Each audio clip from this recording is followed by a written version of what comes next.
он даже умер совершенно удивительно. Он шел для того, чтобы прочитать лекцию в Союзе кинематографистов у себя, там отделение, ростовское отделение Союза кинематографистов. Он поднялся к трамвайной остановке, присел, ожидая трамвая, и умер.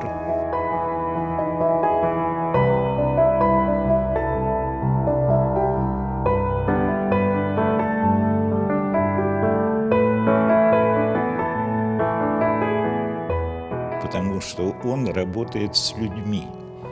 Он должен хорошо понимать людей, хорошо понимать ситуацию. Много очень качеств. Он должен быть человек общительный и уметь быстро реагировать и ориентироваться.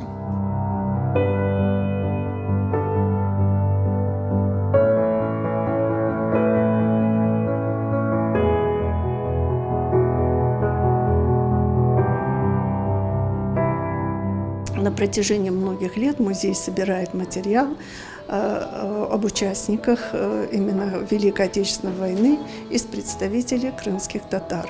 И благодаря именно таким мероприятиям, таким встречам мы всегда пополняем наши фонды и фотоматериалами, документами, фильмами.